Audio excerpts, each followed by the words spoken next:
What is up, my friends, and welcome to another video, a very special video. I hope you guys are ready for a massive nostalgia trip because I am going to cast, or rewatch more like, and react to my first ever offline tournament, as you can see, ESWC 2011. And now I'd love to turn on the game sound. I know it's not there, but line of an 11 pool, 12 pools. There's another yapper there, so that's going to be a little bit difficult. Maybe I'll turn it on at some important moments, but for the most part, I'm just going to be watching the game and nostalgia tripping really hard. I have so much backstory about this, I cannot possibly fit it in one video. TLDR is that I was just the biggest clueless noob ever. Like, oh man, Harston was also in this tournament, by the way. Grubby was also in this tournament. And this was my first offline event ever. I was 15 years old, pretty much half my life ago. I'm 30 now. I was 15 years old at the time. I literally didn't even know how to plug my gear into the computer. Like, Grubby was at this event, and I literally asked him if he could help me plug in my keyboard for... I'm not even kidding, by the way. Like, this actually happened. I also... I was really nervous to travel here, even though it was just like a 30-minute train, because I'd never actually traveled by myself so far. I also didn't know anything. I'm playing Nexus first, by the way. Very brave. I was already a brave man back then. Or brave guy, I should say. Kid. And I also didn't even really know any of the players. Like, I was really just... I never watched esports at this point, really. I think at this point, maybe I watched one GSL or something, but I never watched Brood War esports or whatever. At some point, I was talking to my Dutch friends. They were like, "Oh my god, these guys are so good." And they talked about the MCon Harstem being so good. And I just responded, "Who's Harstem?"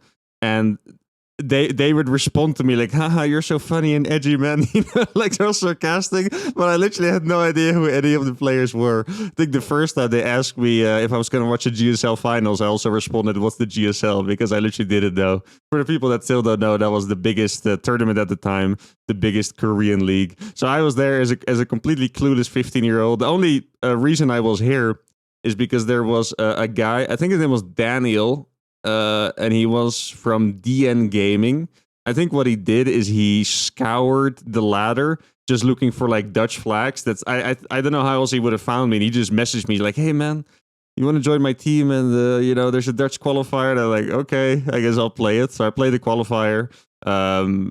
I'm not sure if that was my first online cup ever. I want to say probably not. I definitely signed up for some random craft cups and, the very small cups back then. But I hadn't heard about this one until this guy hit me up. So I was like, okay. So I played the qualifier. I qualified for the offline event. This was played in the Ziggo studio in Utrecht. It's a very central city in the Netherlands. I remember it very clearly. Pretty cool venue, actually. And somehow, by the way, I had a fan there, Dopey. If for some reason he's still watching me after 15 years, shout out to my man. He showed up. I didn't know who he was. It was actually just I couldn't believe I had a fan. Like, I came there was a guy with a freaking uThermal for the win sign in the crowd. I was like, what? So I just played my games and I would chill with him. Still have the sign in my attic in the Netherlands, by the way.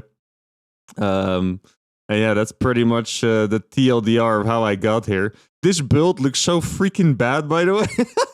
I'm looking at it. I didn't realize I didn't have a cybernetics core.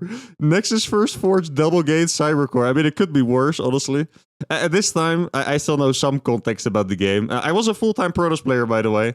I was random, and then I played Protoss for a while, and then about...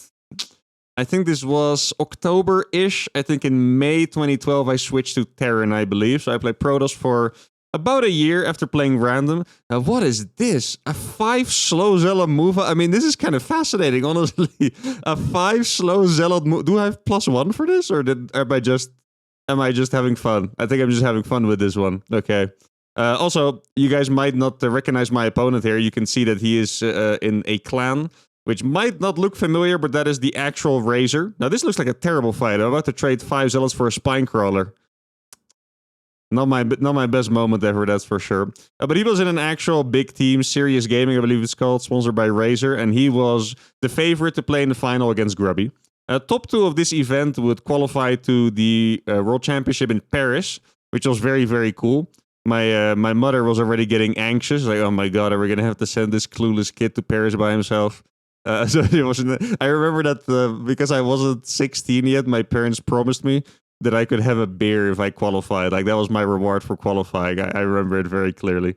Also, this is the semifinals, quarterfinals of this. I actually played against Harsum, who was way more known than me at the time. Probably also better, to be honest, but I did beat him 2-1.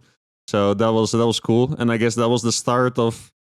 Yeah, kind of funny to think back on it, because we ended up becoming the two most prominent Dutch players in StarCraft 2, of course. And I played him in my first event ever. Here I was 15. I think he's just a little bit older than me, I believe. I think he was probably 17, if I had to guess.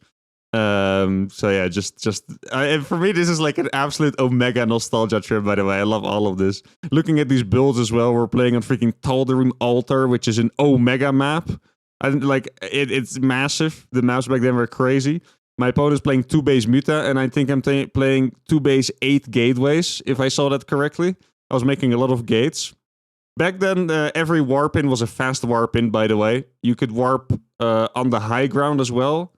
At some point they patched it. I'm not quite sure if it was here yet, but I'm pretty sure back here you could still warp on the high ground. Every warp in is a fast warp in, and for the people confused, for some of the more old school viewers, nowadays, if you warp in a random pylon on the map, it's a very slow warp in, unless it has a warp gate or a nexus connected to it. Warp prisms also do fast warp ins, but back this time, everything was a fast warp in. This was actually a pretty common situation. 2 base Muta was relatively common, and people would often make mass spines. Now, notice I have one probe with me. That probe is to make the pylons, of course, and he's just making mass spines and going for Mutas. And honestly, looking at this game now, it doesn't look that good for me, I think, because I'm all-in into a guy that's on 2 base making 5 spine crawlers. Also, at this point, I'm not even sure if I was Grandmaster, by the way. I might have actually just been a Masters player kind of fluking my way through the Grandmaster. I'm not even... I want to guess I was probably like low Grandmaster, but I'm not 100% sure, to be honest. I could have still been Masters. I think Sushi was a solid top 100 Grandmaster at this point. Not super high, but top 100 Grandmaster, which was pretty sick in Wings of Liberty, because I know nowadays it's hard to imagine, but this game had freaking millions of ranked players back in the day, literally. So that was, being top 100 in EU, pretty freaking good. Now here I tried to walk up the ramp. You can see that there's like a million spines over there. This observing is about as good as my observing, honestly, which is not a compliment, but since my observing also sucks, what can I say? Now, my army looks like it's 5,000 sentries and a couple zealots only. I'm not entirely sure where I'm going with this. Looks like I'm going to cancel the 3rd base. It's funny to think about this, because back then, it's not just that builds were worse, the players were also just way worse, of course, right? Like here, I think...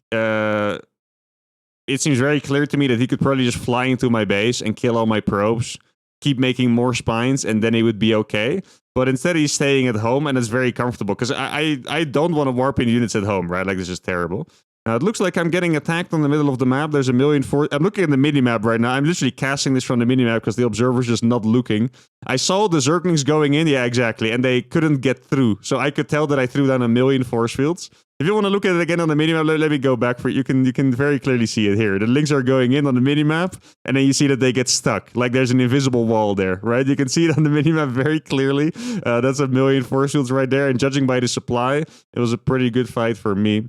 Now, I did lose all of my pylons at the front, but I brought... Actually, this one probe made like 8 pylons. I lost all the other ones that were in front of his base, but now I still have more pylons up here. Really good force fields by me, by the way. Just say, okay, I'm pretty happy with those. That's very, very nice. Now, he's trying to fight me because I guess he didn't want to give up this 3rd base area, but that didn't seem to be a very good choice by him, because now he barely has any supply. God, those fast warp-ins are actually disgusting, by the way. Like... Just the fact that you can fast warp in everywhere is insane. Now, even though I'm massively up in supply, he does have like 8 spine crawlers here, so let's see. But back then, by the way, you guys might know me as playing a little bit like a psycho, like a baboon. Back then, I actually just had no fear. I would pretty much just always go in. Like, it didn't even matter what I saw. If my mind was set, like, I would never make a freaking 3rd base at a Twilight here, even though I saw 8 spines, I would just go in. I'm pretty impressed by the micro here, to be honest. Like, I was just talking, like, back then the players weren't as good. That includes myself, of course. But the micro is actually kind of smooth here. Like, I've made a couple of mistakes here and there, of course. This moving into the natural is also not the best idea. I should have just waited for some zealots. But I'm actually I'm positively impressed by myself here. 2011, 15-year-old uThermal, he kind of knew what was up. And now my opponent's making upgrades here. I guess he realized that making mutas is no longer a good idea. And it looks like we are going to be taking game 1. 1G is called, and that was the first game of the semifinals. And once again, guys, I was just a random clueless dude playing his first ever event. I'm pretty sure Sushi... Oh, dude, the UI here is so nostalgic for me as well. Sushi came from Warcraft 3 as well, so I think he was already a Warcraft 3 competitor. And then he was also already established over here. So this was actually a pretty sick dub. I think we have to skip forward a little bit. Yeah, let's skip forward to game number 2 here. Also, I'm not sure if I chose purple or if it was an accident, but purple kind of feels kind of good on me, right? I think it looks kind of nice. Now, what is nice is that in Wings of Liberty, the early games were a little slower, so I have a bit more time to yap. I tried to remember all the freaking details about this because it was just so great. There's a really funny story about this particular game that I'm going to share with you guys after this game. It's a story that if you guys have watched the Hearthstone before, you might have heard this story. He really likes telling this story because it's honestly very funny, but I'm going to save that for after this game. Now, I wonder if I just play Nexus first every game. I don't remember my builds. I know that I do some kind of Zealot attack in this game again, I believe. It's already 15 years ago. I also scout so fast. I guess maybe back in the day you had to scout so fast because they're freaking 4-player maps. Nowadays, if there's a 4-player map in the map pool, every pro player vetoes it and they all whine like crazy that it exists. Back then, this was kind of the standard. I don't remember what the rest of the map pool is in this tournament or in this season, but I know though that last map was called Tal'Darim Altar. This one is called Terminus RE, I believe, and they're both 4-player maps. This map, for some reason, I remember this map for being good for Terran, and Tal'Darim Altar, I don't actually remember. I remember feeling a bit uncomfortable on it just because it was enormous and I like to attack. Who would have guessed, right? That I like to attack back in the day. Now, I went for a Forge before Nexus. Oh yeah, I wanted to talk about this in the last game. I'm not quite sure if I did because I was just mentioning how weird my build was.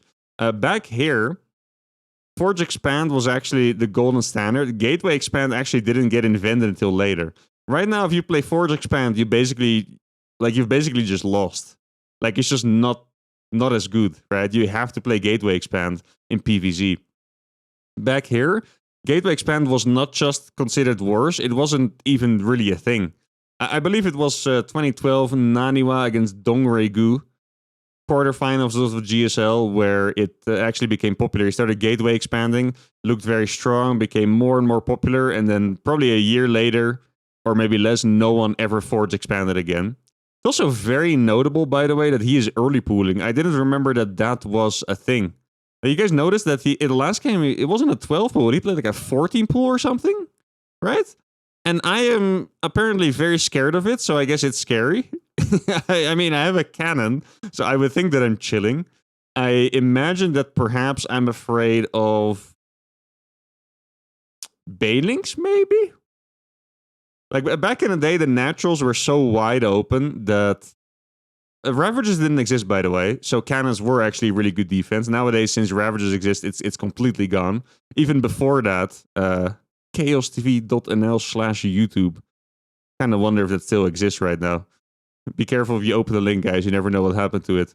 God, what was I saying? Oh, yeah. Ravagers didn't exist initially, so Forge Expand was always okay, at least. But since the Ravagers, you can't do that anymore at all. But I do remember that the naturals were so wide open that you had to be very, very careful. Like back then, instead of having a wall, you didn't have units like Oracles, for example, so defending links and stuff was a lot harder. You kind of like this. Like instead of making... Let me pause here so you can see it, actually. Wait, paused in the wrong moment there.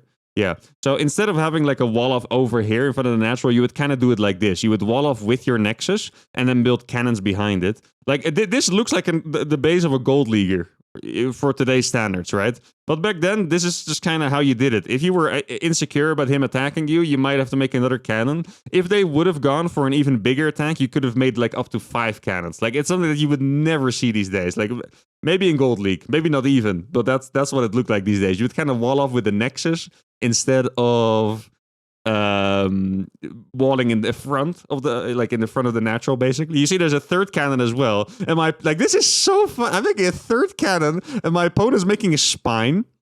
And I also. I can kind of see my logic for the cannons, because I guess either I lost my probe or I just had to send it back. So I'm just scared. Maybe I was just expecting some kind of all-in. Like, normally, if you would do this, you make 3 cannons and you're not getting all-in, you're just completely dead. Okay? Regardless of what they do, you're just freaking dead. If they don't all-in you, you're gonna die. 100%. Like, it's just too uneconomical. But I kind of get why. I guess I lost the probe. Maybe he even had a reputation, or someone told me that he was a bit cheesy or something. I have no idea, but I went for the cannons anyway. But I'm not sure why he made the spine. The fact that he made the spine probably makes me think that you did that by default. Because in the first game, he also had a random spine, right? Like, you remember I walked the 5 zealots into a spine and lost them all for a spine crawler? Yeah, that spine. I guess it's the same one. So I guess that was just the standard. Back then, you also had no adepts, by the way. So I guess you didn't actually have to make Zerglings, which... sounds like it's very, very chill for the Zerg. So this game, I'm once again making 1 billion gateways before tech. Last game, I made 8. So far, I've made 5. And I would imagine that even at the time, I probably realized that after building 3 cannons, you probably shouldn't still do a gateway all-in, because it's going to hit a little bit late. Now, I say that, but I'm looking at the gas count. 500 gas, guys. That's going to serve my million sentry build pretty well that I did last game. Now that pylon makes it look, this pylon over here makes it look like I want to take the 3rd nexus at some point. Yeah, there we go with the million sentries again. Opponent's not playing Mutas this time. This time he's actually going for Roach Infestor. Infestors were very popular and very powerful in Wings of Liberty, by the way, so you saw them more than you would see them now. This is a pretty cool move by him, actually killing those rocks. Yeah, I would not be able to tell you what my build is. It doesn't look like a build I'm doing, honestly. Like, it feels like I'm doing the same as last game, but with 3 less gates. I guess it's going to hit faster. I don't remember the timing of the last game. It's still Wings of Liberty time, by the way. As you can tell, the clock ticks up faster than a regular second. Wings of Liberty time, or Blizzard time as it was called, was, I think, 1.7 times as fast or so. Nowadays, the clock is normal time, but back then, the clock went very fast, so it's really hard for me to read into timings. I guess this just hits faster, but weaker. That's pretty much the point of this. And that makes me kind of wonder... honestly, looking at his build, this does seem like the right idea against what he's doing, but I must have done this blindly, because... I don't even know what I would have scouted with. There's no adepts, there's no oracles, I don't have a robo, my probe died, so I guess I'm just kind of winging the build. I mean, it's StarCraft 2, and all, fast-paced games where you interact, you always make a lot of split-second decisions where you kind of forget what it was about. Like, for example, maybe I thought he was still going to go for a Mutas, so I at least wanted to be in front of his base. Now, the Micro, once again, is really quite decent here. Huh? Like, good force fields, catch a couple of roaches, think I get a spine crawler as well. Now, I'm starting to warp in some zealots, which are not usually that good against roaches. He did get pathogen glands, which means he gets fungal. And fungal, by the way, back then, instant. There's no projectile, instant, and it roots 100%. So fungal, really, really strong. Also did more damage, I believe. Maybe like 40 or something. Like, it was really quite powerful. In the, playing the Heart of the Swarm campaign, I realized that it was actually quite powerful. Now, it looks like we're kind of breaking through, but not really yet. I mean, I'm looking at the production tab, I'm looking at the supply. It has some potential, but I'm not quite there yet. Probably no more force fields on the sentries. Looks like he's going to kill that as well. Couple more infestors finishing. Yeah, this doesn't look super good for me. Actually, he did walk through those zealots. I thought those zealots were kind of gone, but he walked through them. Hey, that was a big mistake by him, actually. You guys see that? Look at this. His drones are absolutely eating me alive, right? Surround on the stalkers, and then he pulls them back. That is actually a massive blunder. I thought I was getting cooked in this fight. I mean, I know the result of the game, but I thought I was getting cooked in this fight. But then he pulled the drones back, and now the stalkers are going to get in again. He does have +1. I don't know if I have +1, actually.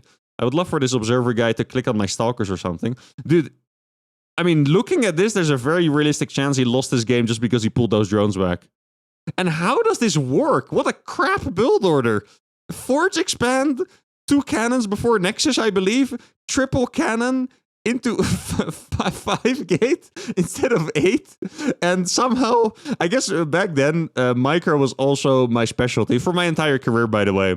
Here, I was obviously not a pro yet, but even as a pro, even as a champion, micro was always my specialty. And I can kind of see it here too, because, I mean, the macro is fine, right? But the build order was not perfect. Now, back then, build orders were just not perfect. Everyone's builds were objectively kind of bad. But probably should have been better than this, I think, right? But the micro really seems pretty decent, honestly. The force fields have been good. Game number 1 and game number 2. Now, this guy is getting his third base cooked after getting his natural cooked. That is pretty level-headed by me, actually. But it's really funny because throughout all of my career, I was such a nervous player. Here in my first event ever, clueless, didn't know how to take the train, didn't know how to plug in my keyboard. For some reason here, I just had like no nerves whatsoever. Like I didn't give a fork. This guy, this was, by the way, I qualified to Paris with this game. First ever event, 15-year-old, can't plug in my own keyboard, don't know how to take the train. Only got here because a guy messaged me because I had a Dutch flag on the leaderboard, and now I just qualified to Paris by beating 2 Grandmasters, Harstem and Sushi. Both players from Warcraft 3, by the way. Harstem also came from Warcraft 3, and that was pretty freaking epic. Now, this was not the final game. We still have 1 game left against Grubby. Let me go find it. All right, here it is. So, as you can see, we are being cast by a 16 or 17-year-old Harstem in mouse control, which is still a Dutch team, by the way. It's still actually pretty big. The finals is only going to be best of 1. The reason why is because we both already qualified and it was just for seeding, but I guess I just listened to Grubby. Grubby said it didn't really matter, so he just wanted to make it a best of 1, so that's what we did. Now we're playing on the same map as the last one. Here, Grubby was already... I'm not sure if he was the best Dutch player. Oh, I can hear the casters. Dude, I was such an honest guy. Look at me, guys. Come on. Just look how honest I am, right? I can hear the caster. Look at me. Let's just skip forward to the game. He's telling me to turn on my sound. And turn on music is what he said. All right. Oh, yeah. There's one thing I forgot, actually. I was also... You know how a lot of people, it could be you guys as well, right? I really like gear as well. A lot of people kind of obsess with gear a little bit. Like they go to pro player streams and they look at what mouse and keyboard they have and they buy it because they think this is going to be the one. Now gear does help, don't get me wrong, but it's really not going to help as much as just getting better at the game. Here, I was using like one of those keyboards that it didn't even have the shape of a keyboard. It was more like a painting palette, you know, like it wasn't like a curve and it was not even stable. And then I had a mouse and mouse pad that I just got for free, or that my dad got for free from his work, and I used that one. They were really crap, but that's the gear I was using. So, you know, those things are pretty funny. It's just sometimes back in the day when you just don't give a fork, you know, things just kind of worked out a little better. I didn't have to try hard as much and buy all the gear and stuff. I just showed up with my dad's works free mouse pad, and it was really small as well. I kind of had to get back on the mouse pad because it was very tiny. Now I have a massive mouse pad, like half my desk. But back then I had like a very tiny one. It had like a calendar on it with like some events from his work. I remember that as the mouse pad I was using. Back in the day, 4Gate was really prominent in PvP. And he stole my gas, actually. I just saw that on the minimap. Yeah, these builds also look incredibly weird to me already, because he's playing 1 gas, 2 gate, which is weird. And I also, it doesn't really seem like I wanted my gas either, because it's pretty easy to stop a block. So he's going 3 gate. He's double chronoing his gateways as well. I mean, the builds look weird here, but just once again, in this time, PvP builds, PvP attacks were absolutely broken, like straight up imbalanced. The reason why is just because you could warp in on the high ground. So what you could do is you could literally build a pylon here and just warp in on the high. Like he could defend with sentries, but if you just warp in 4 stalkers over here, and again, if he doesn't have 4 gateways as well, then he's kind of cooked. So expanding in PvP was very niche, okay? Nowadays, you still see a lot of 1-base all-ins in PvP, but expanding is actually common. I would say you probably see it more than half the games. For sure, actually. Maybe like 75% of the games, people expand PvP. Here, I mean, 10%, maybe? Like, aggression was really, really powerful. Oh yeah, let me tell you that story about Sushi that I was going to tell before I forget it. So, after the game, he was clearly upset. We were sitting next to each other. Harstem came to talk to Sushi. I guess they knew each other from Warcraft 3. And he was complaining to Hearthstone. He just said something like, "Oh man, I just wanted to play some fun games, and I probably should have qualified, and then I lose to some guy doing freaking 8-gate." And then I turned to him and I was like, "Actually, it was a 5-gate." And I honestly, I didn't have any bad intention with him whatsoever. I was just kind of like, I don't know, maybe he didn't understand the build or something. Like, I was really, when I say I was clueless, I mean it. I was not just clueless about esports or whatever. I also didn't really understand, like, pro player etiquette, you know? Like, I had never lost in an important tournament before because I hadn't played one, you know? And I didn't really, and also I was the massive underdog and that guy was the favorite. So I can imagine now that he must have been pretty mentally defeated, you know? And I was just like, oh no, he got my build wrong. Let me correct him real quick, you know? And Arso just loves telling us stories like 15-year-old me, like a random shirt, all crooked. I was just coming over to PC. Actually, it was a 5-gate. I think it's very, very funny. And then I remember him looking at Hearthstone like, what on earth is wrong with this guy? It was so good. Also, I remember that Grubby actually praised me for this game because I expanded in PvP. And he didn't just praise me for the expansion, but he kind of saw that I was a bit more creative with my builds, you know? Like, I actually tried to make my builds a bit myself, and, you know, some of them suck terribly and some of them are pretty good. And this build is actually pretty crazy. Now, I don't remember exactly what I did here. Once again, the observing is not fantastic. So, you know, the production tab and stuff is not open at the correct times. I think I had a build. I wonder if that's what I did. Yeah, no, it is actually, that's so cool, actually. Yeah, so what I did is I pretty much did a 4-gate expand, and then I would just make more gateways. And I would pretty much bait them into attacking me. I would not even really make probes and just make mass units. Now here I'm going for a 6-gate Twilight, which is... I mean, I guess I didn't know that he didn't expand. Maybe I felt like his attack was late. Like, I'm doing way too much. Like, at this point, I should just be warping in units only, right? But I guess, I mean, at the time, I probably knew somewhat what I was doing, right? Like, it's not...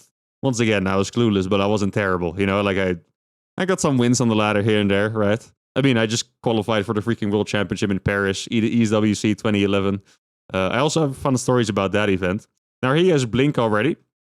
Stalkers work differently in this patch. Well, I say patch. This different universe. It's so freaking long ago. Stalkers attack fast, but they don't do that much damage. Nowadays, Stalkers attack slower, but they hit like a freaking truck. Basically, the difference here. So I have 6 gates. He has 4. Here you can tell why I shouldn't have made both the extra gates in the Twilight, because I should have made more units. If I made, honestly, only the Twilight here, I think this would have looked just straight up good, honestly. Like I just can't afford 6 freaking... I don't know what I was thinking to make 6 gates. The build that I remember that I had was doing this, but just 5 gates and no Twilight. So I would just have an expansion and just make mass units and... would defend that way. I think what I was expecting here, or maybe I was thinking, okay, I'm playing against someone that's really good. Hey, that's a sick... Yo, the micro, you guys see that? Quick blink, 2 Stalkers down from the Warcraft 3 World Champion. That's pretty good, man. I'm just saying, pretty good. But yeah, if I just went for either the Twilight or the 5th gate, I think it would have looked nice. Now, I'm not even up in workers, and I couldn't even afford all my stuff. So yeah, this one... I don't know if I was just thinking, okay, I'm just going to be greedy because this guy's nuts, so I'm going to go for...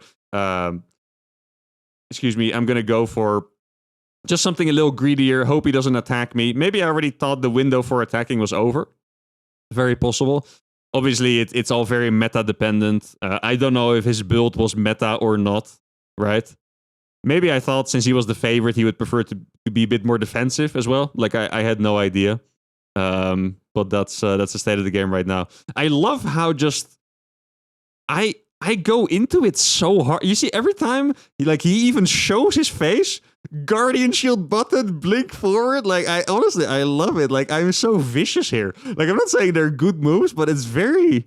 Like, I'm impressed watching it. Honestly, I'm impressed. Like, I didn't remember that I was so confident in my moves. Like, I didn't remember that I wasn't nervous. Like I said before, I remember that I wasn't nervous.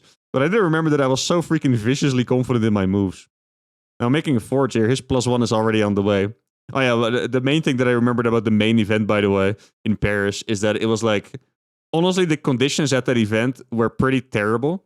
But since it was my first international event, I thought it was the greatest event ever. Like, I remember that there was no heating in the venue and it was winter, so it was literally like 5 degrees inside. There was a guy in my group from Ukraine called ALF, and he brought oven mitts to the venue. And I remember asking him if I could borrow them. So like 5 minutes before my match, I was just standing there with his oven mitts on because it was so freaking cold. But what I remember is that we just had our area, the player area. The first time I ever had my player area. Here, there were only a couple PCs, I think. You had to get off them and get on, which was kind of the standard. But in the main event, I had like my own player area. And there was a fridge with drinks. And that's pretty much the only thing that we didn't get food vouchers or anything like that. I'm pretty sure the Dutch team, because we went, it's like a national event, right? So I went with the Dutch team. I'm pretty sure they were paying the food, or maybe no. And actually, I think I had to pay them back. So yeah, we had to pay our own food. The Dutch team didn't pay it. It was freaking cold, but I thought it was the greatest thing ever. I just remember having breakfast at the hotel, and there were like all these guys with sponsors on their jerseys, like Chinese players and players from everywhere around the world, different games, sponsored by Gigabyte and MSI and Raze. And I was like, oh my god, this is it, guys. There's never going to be an event better than this one. But it was honestly pretty bad. If I think back on it, the conditions were not great. Now, we've just been dancing back and forth for a while. I'm actually doing pretty good in the micro trades, which is crazy against Grubby because, a champion from Warcraft 3 is always going to be legendarily good at micro. That's just kind of how it is. So that's very nice. However, here you can definitely tell that the macro went poorly. He caught up in workers massively just because I wasn't making workers. I never actually started my +1 attack, I think. Or wait, no, that's his +2 attack. It just looks weird. This was, guys, we have to see this. I still remember this moment to this day. Everyone was impressed by this move, including myself. Look, this is my only detection, this cannon. So you're like, okay, the game ends. What happens? I actually look back in time to get the force fields, right? And I was like, sick. But then somehow the DT fits here and one of them gets into my main base. Actually, well, yeah, I mean, yeah, it wasn't that one, but since they fit, I thought like my zealots were charged and surround him, but I don't have detection over here. So instead, I just go for a very vicious attack. His army was out of position a little bit, so I decided to go in. But yeah, the biggest problem here is, like, my army might actually be competitive with his, maybe even slightly better, but he has DTs, right? And I didn't go for that robo. So I go for, honestly, not a bad idea. I just snipe the Nexus and try to win 2 base versus 1. But, I mean, I did lose my entire army, and it's realistically 1 base against 1 because I also lost my main base. And that was pretty much the game-winning moment for Grubby. But, I mean, this was, out of, like, debut events, I think this might have been the best it could go. Like, I really didn't think it could go much better.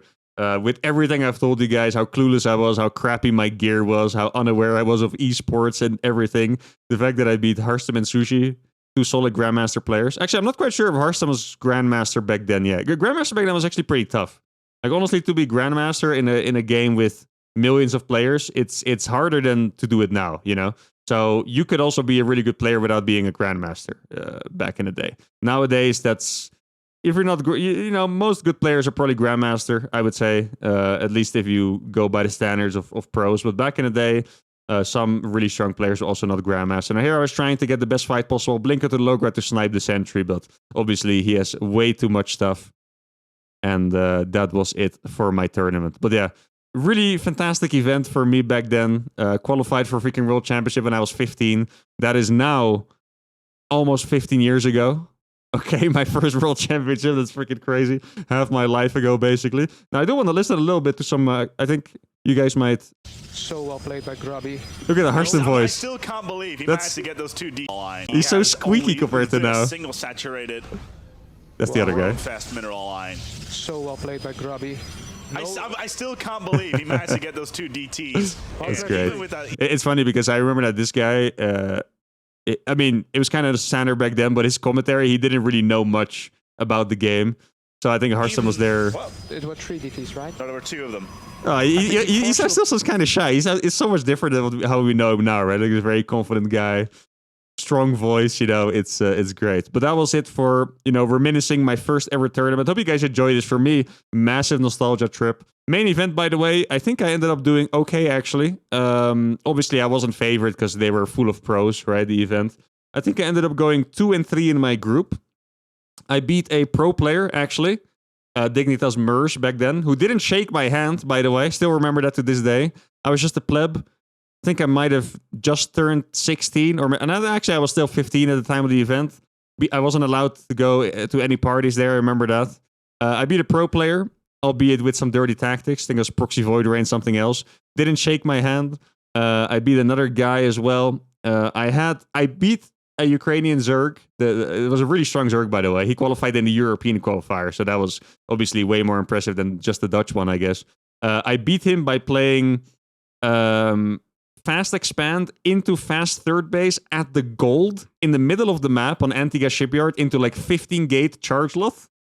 And then I almost beat MC, who was the best player in the world at that time. For one map, not both maps, but one map. I almost beat him in a macro game. So it was honestly a really good event, but I was still sad about it. That was the first time when I was like sad about losing. That's when I started to realize what it's like to actually lose in tournaments and stuff. Like, oh, this kind of sucks, actually. I remember I was very rude to my teammates because I think that they congratulated me. And I said, I think I answered, "Screw you," or something like that, because I was like, "Can't congratulate me on a loss." Obviously, it was a deserved congratulations. You know, it was a good result. But I already started becoming ambitious. That's where I went downhill, guys. It became ambitious. They congratulated me, and I said, "Screw you! How dare you congratulate me on a loss?" And they were like, "Oh, okay, then." Well, that's it for today, guys. Hope you guys enjoyed this video. Can only make this once. I mean, I can. Recast all my other games, my IEM win from 10 years ago or whatever, if you guys want to see that, but I thought this one was going to be really fun. That's going to be it for today. If you guys had a good time, make sure to like the video, subscribe to the channel. Let me know if you want to see something like this another time, and I'll see you all for the next video. Adios.